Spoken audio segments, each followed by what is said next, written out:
ధరణిపై committee ఇక్కడ చూసినలా ఇక్కడనేమో కాళేశ్వరం మీద పడ్డారు, ఇక్కడేమో ధరణి మీద పడ్డారు, ఇంకో చోట విద్యుత్కు సంబంధించిన సంస్థల మీద పడుతున్న విషయాన్ని కూడా మనం అర్థం చేసుకోవాలి. ధరణిపై కమిటీ పోర్టల్ నిర్మాణ బాధ్యతల అప్పగింత, కన్వీనర్గా భూపరిపాలన ప్రధాన కమిషనర్, సభ్యులుగా మరో 4, వీలైనంత త్వరగా నివేదిక ఇవ్వాలని ప్రభుత్వ ఆదేశం.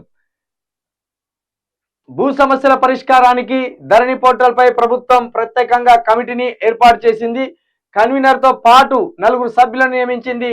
భూ పరిపాలన ప్రధాన కన్వీనర్ నవీన్ మిత్తల్ కన్వీనర్గా బాధ్యతలు నిర్వహించనున్నారు.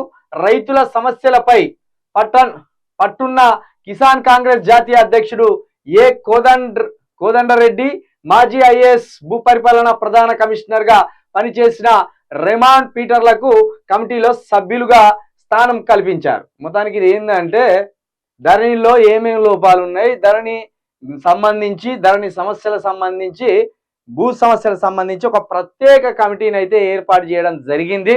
ఇక్కడ ముఖ్యంగా ఏంటంటే ప్రజల ఆలోచన విధానాన్ని ఎప్పటికప్పుడు ప్రభుత్వం పక్కదారి పట్టించే అవకాశాలకు పాల్పడుతుంది, ఆలోచనలకు పాల్పడుతుంది. ఇచ్చిన 6 గ్యారంటీల మీద కావచ్చు, వాళ్ళు ఇచ్చిన మేనిఫెస్టో 413 హామీల పట్ల కావచ్చు, ఏమాత్రం వాటిని నెరవేర్చకుండా ఎప్పటికప్పుడు ఇటు ధరణి సమస్యలని, ఇటు కాళేశ్వరం సమస్య అని, ఇంకొక విద్యుత్ సమస్య అని ఎప్పటికప్పుడు వీటిని హైలైట్ చేస్తూ ప్రజలకు ఇప్పటి వరకు ప్రభుత్వ ఉద్యోగులకు శాలరీ ఇవ్వలేదు, ఇప్పటి వరకు పింఛన్లు ఇవ్వలేదు, ఇప్పటి వరకు రైతు భరోసా ఇవ్వలేదు. అవన్నీ పక్కన పెట్టిండ్లు ఒట్టిగా సమీక్ష సమావేశాలను ఎక్కువగా ప్రజల్లోకి నెడుతుండ్రు. ఏదో జరుగుతుంది, మొత్తానికి ఏదో భూ సమస్య నెరవేర్చబోతుండ్రు, భూ సమస్యను తీర్చబోతుండ్రు అనేది ప్రజల్లో నెట్టేయడానికి మాత్రం ఒక ఆలోచన ఎప్పటికప్పుడు తయారు చేసుకొని సిద్ధంగా ఉంటుంది. త్వరలో ఇందిరమ్మ గ్రామ కమిటీలు పార్టీని ప్రభుత్వాన్ని సమన్వయం చేసుకుంటూ ముందుకెళ్లాలి. ఉమ్మడి కరీంనగర్, ఖమ్మం, వరంగల్, నల్గొండ, రంగారెడ్డి నేతల సమావేశంలో సీఎం రేవంత్ రెడ్డి త్వరలో ఇందిరమ్మ గ్రామ కమిటీలను నియమిస్తామని సీఎం రేవంత్ రెడ్డి తెలిపారు.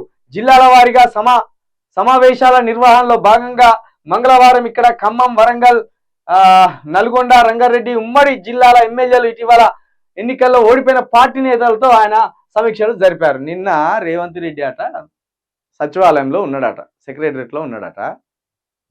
ఎంత భయంకరమైన బూతులు తిడతాడట అంటే బీఆర్ఎస్ ఎమ్మెల్యేలను ఈ బ్రోకర్ నా కొడుకులు, ఈ బ్రోకర్ గాళ్ళు ఇదే మాటలట. ఈ బ్రోకర్ గాళ్ళు ఒక్కొక్కడు 30% డబ్బును, కమిషన్ని కాంట్రాక్టర్ల దగ్గర తీసుకొని ఇష్టం ఉన్నట్టు బ్రోకర్ కథలు పడ్డారు. ఈ బ్రోకర్ నా కొడుకులని ఆయన నోటికి ఇక ఎంత వస్తే అంత తిట్టిండట. పక్కన మహిళా మంత్రులు ఉన్నది చూస్తలేరట, ఎమ్మెల్యేలు ఉన్నది చూస్తలేడట, అధికారులు ఉన్నది చూస్తలేడట. ఆయన నోటికి ఎంత వస్తే అంత మాట్లాడిండట. ఇక ఇది నిన్న ఎమ్మెల్సీలకు, మొత్తం బీఆర్ఎస్ ఎమ్మెల్సీలే కదా ఉన్నది, ఇక ఎమ్మెల్సీలకు తెలిసింది.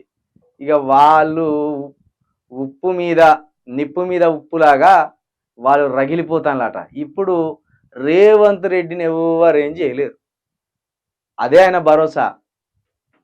ఆయన ఇక ఎంత అద్భుతంగా మాట్లాడుతానంటే అంత అద్భుతంగా మాట్లాడుతాడట భూత్ పురాణం. ఇక ఆ భూత్ పురాణం నిన్న ఇదే జరిగింది. ఈ సందర్భంగానే ఇష్టం ఉన్నట్టు మాట్లాడుతాడట. ఇక మొత్తానికి ఇందిరమ్మ గ్రామ కమిటీలట అంటే ఊర్లలను చీకట్లు చేయండి, ఊర్లలో కరెంట్ రావద్దు, నీళ్లు రావద్దు, పింఛన్లు రావద్దు, ఉద్యోగులకు జీతాలు రావద్దు, ఇందిరమ్మ రాజ్యంలో ఆ కమిటీలు వేసుకుంటాను. ఇక ఎవరికన్నా ఉద్యోగం జీతం వచ్చిందంటే ఇంకా వచ్చే నెల జీతం రాకుండా చేయరు అని చెప్తారేమో మరి ఈ కమిటీలు పెట్టి.